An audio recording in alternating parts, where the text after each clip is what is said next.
Gracias por mantener la sintonía con nosotros. Estamos en el rumbo de la tarde con Leila, Miguel y Valentín. Estamos en tiempo de nuestra entrevista. Vamos a conversar con el licenciado Nelson Bautista. Él es coordinador de la Fundación Acción Verde y también es miembro de la Coalición por la Defensa de las Áreas Protegidas.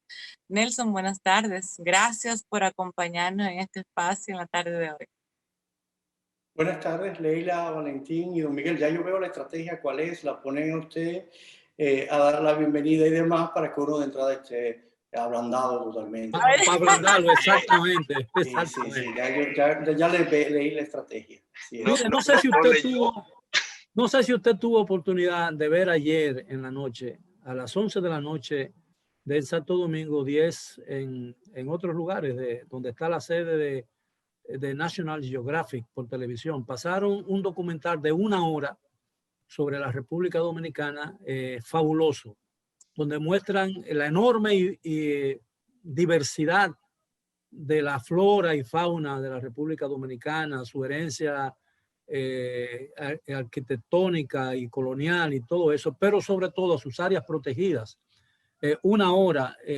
Yo lamento porque yo lo puse en Twitter, pero aparentemente muy poca gente se percató de que ese documental iba a ser pasado. Una de las cosas que me sorprendió primero es que me convenció de lo poco que uno conoce a su propio país cuando uno ve un documental como este.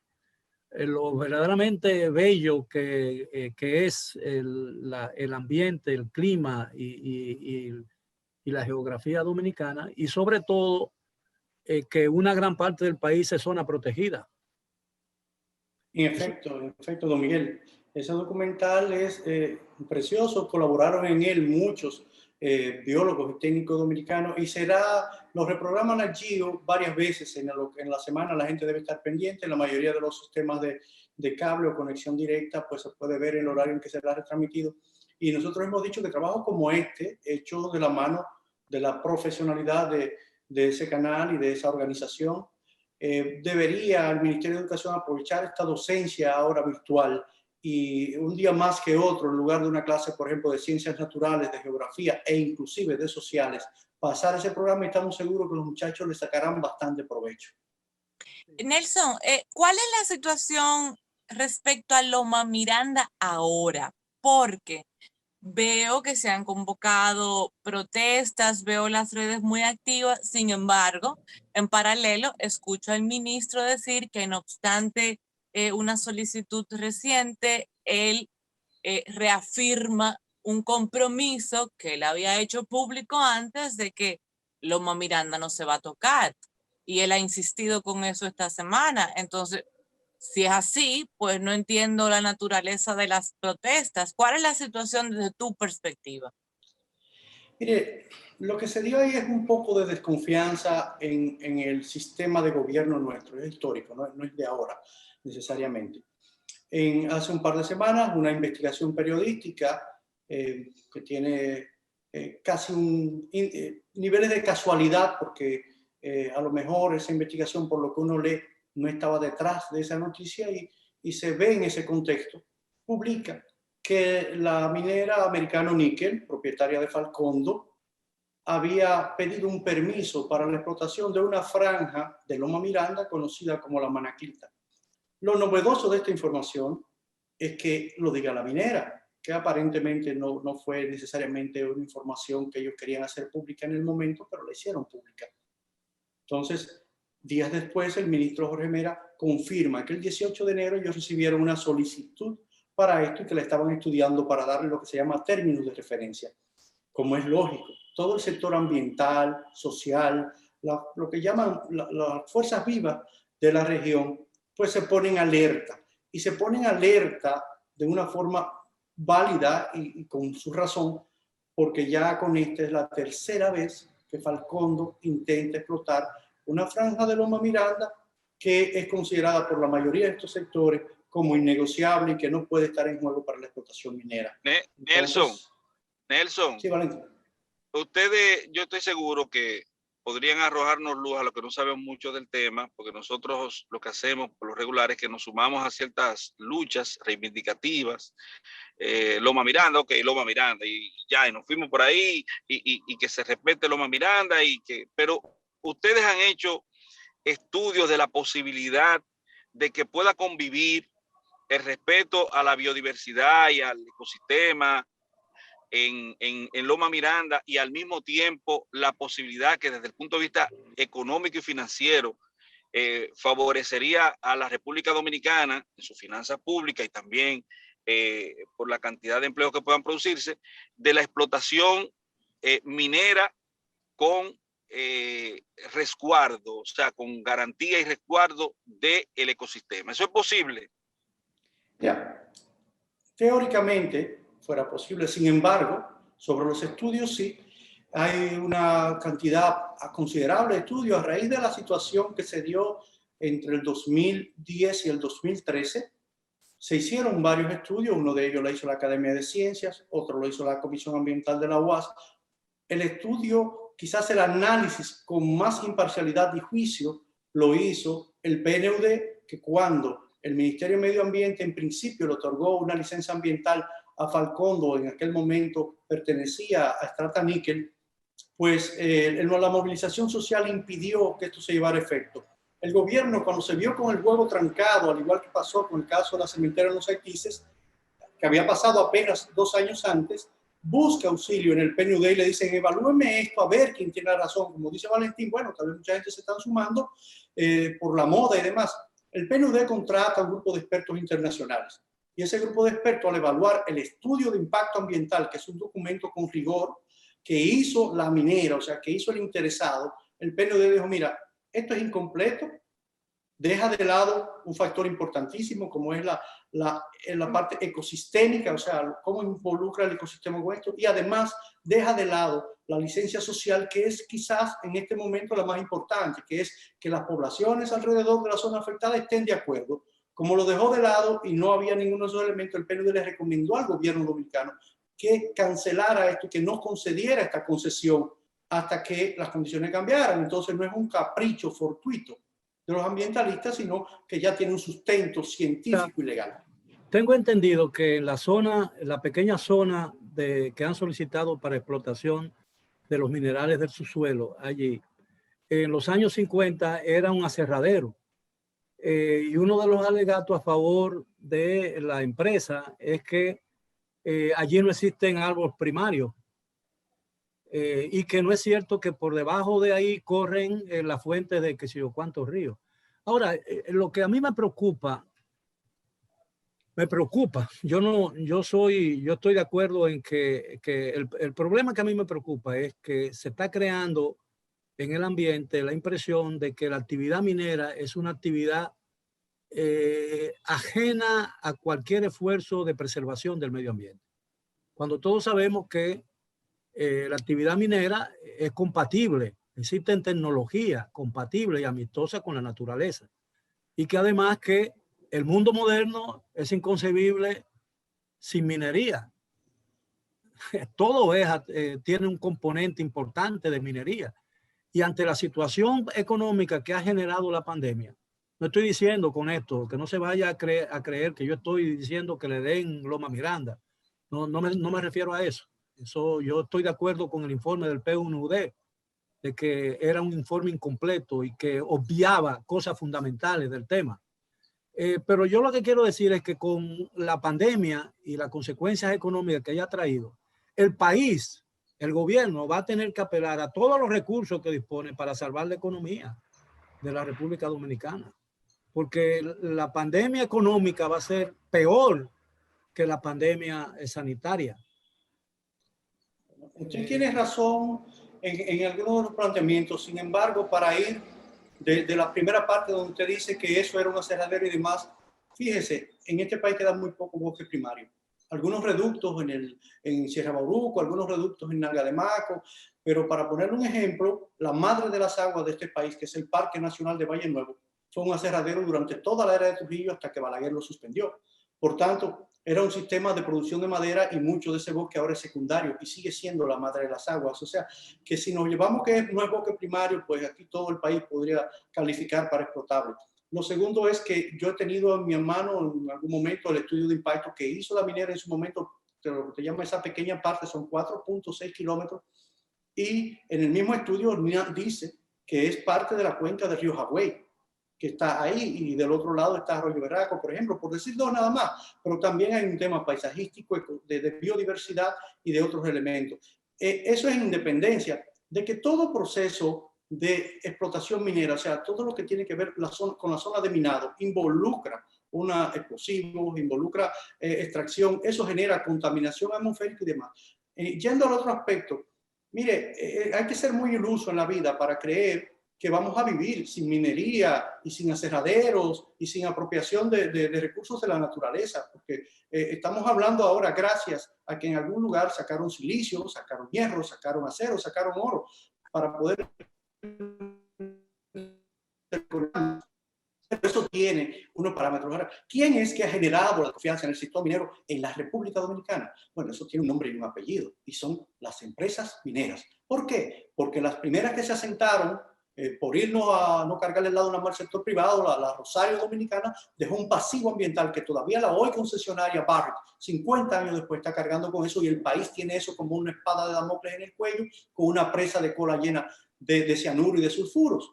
Si vamos ahora al sector privado... Bueno, ahí hay una culpabilidad del Estado Dominicano, porque claro, ese pasivo la generó, gran parte de ese pasivo la generó la nacionalización de esa empresa en su momento. Es así. Pero usted tiene a Falcondo, que llegó a este país en los años 70. Entonces, quizás no habían las exigencias ambientales que hay hoy, pero la generación de contaminación de esa empresa es tal que nadie la quería cerca, ni los cultivos en torno a Falcondo, ni nada. Todavía hoy, si usted pasa, yo pasé antes de ayer, esta tarde, por ahí, si usted pasa, usted ve las chimeneas de Falcondo emitiendo un humo de distintos colores. Y dice, mira, la mayor parte de eso es inocuo, por agua, pero hay una cantidad de humo de hollín negro que es imposible que tú digas, mira, eso no genera ninguna contaminación. Entonces, aquí lo que tenemos que llegar es ese punto, don Miguel, de confianza, y que el sector minero tiene que ganarse esa confianza y demostrar que con las tecnologías que hoy día están disponibles se puede explotar, pero no podemos hacerlo sobre un área nueva. Tienen que demostrárnoslo sobre las áreas que ya están impactadas sin dejarnos pasivos ambientales.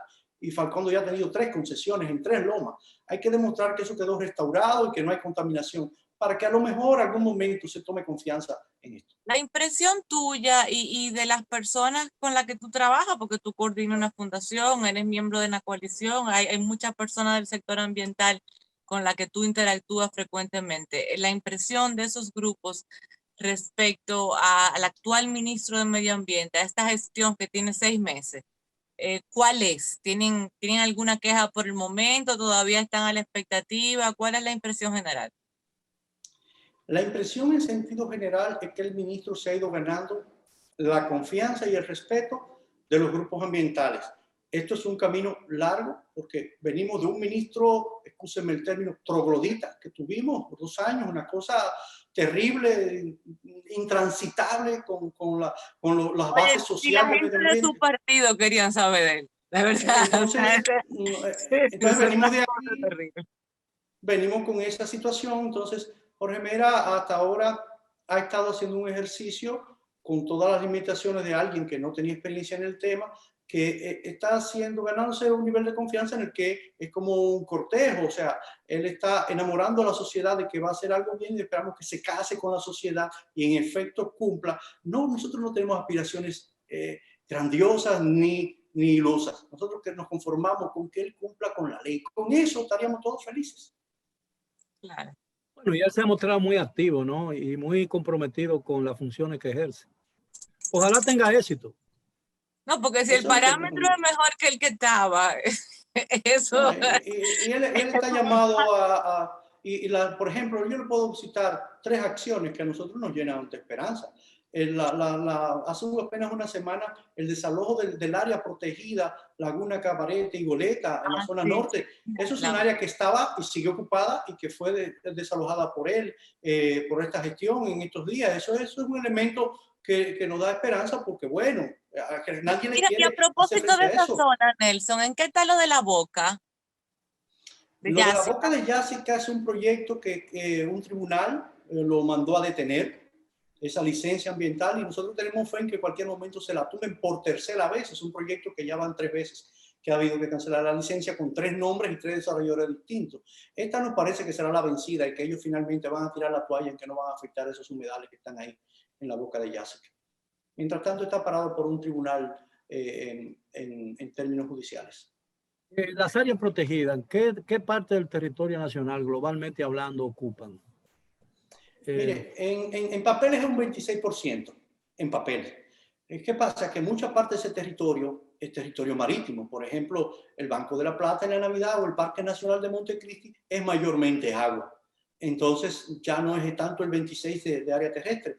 Y digo en papel porque aquí hay parques nacionales y áreas protegidas que no tienen ni siquiera una caseta con guachimán. Por tanto, es área protegida de boca y en papel. Por decirle uno, el Parque Nacional Anacaona ni siquiera tiene una caseta, ni un letrero que diga aquí comienza el Parque Nacional Anacaona allá en el sur. Y los que son parques nacionales más emblemáticos, Valle Nuevo, Sierra de Bauruco, Armando Bermúdez, Los Haitises, tienen una densidad de protección, o sea, tienen una cantidad de efectivo de guardaparques que usted lo ve y dice, no, porque esto es imposible. Como un parque de 900 kilómetros cuadrados tiene 8 guardaparques, no hay forma humana de que lo protejan adecuadamente. Entonces, el territorio desde el punto de vista legal tiene una buena protección. Desde el punto de vista práctico, medio ambiente como la Cenicienta del Estado Dominicano lo es, ahora más quizá que nunca, porque hasta le bajaron el presupuesto y antes lo era. Al no darle los recursos, pues ahí está. Yo le voy a hacer una pregunta, no tiene ninguna finalidad y no estoy emitiendo opinión en esto. ¿Es posible la preservación de un área protegida con el concepto de asentamiento humano en esos lugares? Mire, en todo el mundo hay áreas protegidas que tienen asentamientos humanos por diversas razones. Por ejemplo, si se va a Sudamérica, aunque gran parte de la selva amazónica tiene asentamientos humanos. En el país, por otras razones, porque con la densidad urbana, los campesinos y muchas comunidades terminaron entrando a territorios que en la era donde se proclamaron protegidas, que fue básicamente en el gobierno del presidente Balaguer y después un poquito más adelante en el gobierno de Leonel Fernández, pues ya tenían asentamientos humanos. Sí es compatible, para ir directo a su pregunta, sí lo es, porque lo que el Estado tiene que terminar buscando es el bien general, o sea, el bien colectivo. Tú tienes un área protegida que le provee de agua, por decir una, el Manolo Tavares Justo, que el Constitucional lo derogó, le provee agua a toda la línea noroeste y la frontera, que es una zona donde la sequía hace 2 años mató 5.000 reses, 5.000 cabezas de ganado. Entonces tú tienes que proteger esas aguas y quedaron unas cuantas comunidades. Bueno, pues los proyectos de sostenibilidad de que te dice, mira, tú puedes vivir aquí y en vez de tumbarme los palos, siémbrame esto, o vamos a hacer un proyecto ecoturístico, o busquémote la vuelta. Y en el último de los casos, tú hasta los reubicas en una zona de producción. Pero hay compatibilidad y aquí todos, casi todos los parques nacionales tienen convivencia humana. Es un buen concepto, porque veo que en otros países pasa lo mismo, ¿no? Porque muchas veces, por ejemplo, una vez se criticó mucho la construcción de barrios muy cercanos al río Sami, al río Isabela. Y yo creo que la construcción de modernas edificaciones ahí lo que ha hecho es que ha reducido la emisión de desperdicio al río, porque antes la gente obraba y no había sistema sanitario en esos lugares. Ahora hay una forma de conducción hacia otros lugares de todas esas aguas negras que no llegan ya directamente al río.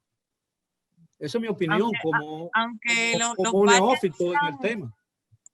Los parques que están por ahí necesitan un poquito de cuidado y atención. Manantiales del Cachón de la Rubia, por ejemplo. Porque no hay quien los cuide. Eso es lo que dice el señor Bautista, que necesitan guardianes que cuiden los parques. Tiene un par de guardianes, pero están mire, Humedales de los Amas, que es el que usted refiere, es una de las áreas protegidas más maravillosas que tiene el país. Y de hecho... la única que se ve de los satélites. Nosotros, mucha gente cree que los ambientalistas somos como así, medio soñadores, que nada más vemos el valor desde el punto de vista de las avecitas y la biodiversidad. No, miren, Humedales de los Amas tiene un valor económico inconmensurable para este país. Si el Estado Dominicano se aboca a un saneamiento efectivo y real de los AMA en todo su cauce. Lo inició la gestión de Domínguez Brito, después se paró y no sabemos en qué está. Si los AMA logra ser saneado, si las industrias que están ahí ponen su plan de tratamiento y si los residenciales que están alrededor logran ser adecuados con plan de tratamiento, ustedes pueden estar seguros que los humedales de los AMA será una zona de una plusvalía desde el punto de vista económico y desde el punto de vista turístico, cuya riqueza se va a multiplicar por mucho. O sea, que es un tema también. Y además el Osama sería nuestro SENA. Así mismito, don Miguel. Nosotros desperdiciamos esa maravillosa oportunidad en Santo Domingo con el Osama, en Santiago con el Yaque, y en lugar de cuidarlo como una joya, pues verle ese valor económico de que te vendan un tour por el Osama sin que tú veas todo lo que ves bajando por ahí. Señores, nosotros estamos perdiéndonos una oportunidad no solamente desde el punto de vista ambiental, sino también económico y turístico. Yo tengo un bosque allá en el parque de manantiales del Cachón de la Rubia, así que se llama, hay una parte que se llama así, ¿verdad? Hay una parte que el Cachón de la Rubia es así. Exacto. Antes había unos bosques rotulados. Ahora supe que les robaron los rótulos. Había unos grabados ahí. Sí. Y se los robaron.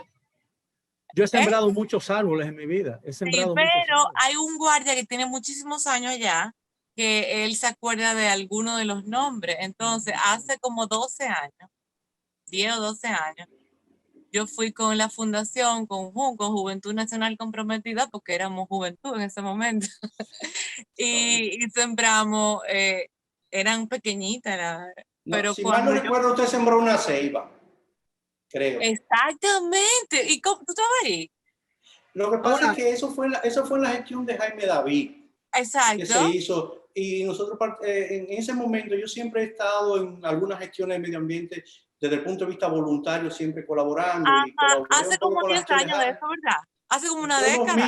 2008, 2010, en ese rango de tiempo. Él asumió ese cargo. Él asumió ese cargo con mucho entusiasmo. Mire, yo quería hacerle una pregunta. Una vez yo entrevisté... Lo que iba a decir solamente que lo fui a ver el año pasado. Y el señor me lo mostró y está grandísimo, frondoso. Gigante. Una vez yo entrevisté, cuando yo era corresponsal extranjero, entrevisté en una conferencia que hubo en Santo Domingo sobre el tema del medio ambiente. Y yo escuché decir a un ambientalista, creo que sudamericano, no recuerdo exactamente, que uno de los grandes errores que había en los países desarrollados, donde había mucha necesidad en las áreas rurales, es que se sembraban con pinos que no le daban alimentos a la gente, que era preferible, que una buena opción era, ¿cómo se llama? Sembrar árboles y arborizar los bosques con frutales, porque nadie tumba un árbol que lo alimenta. Ese es un buen concepto. ¿Es posible? O, por ejemplo, en algunos sitios hay árboles frutales que no cuajan porque simplemente el ambiente no es el apropiado.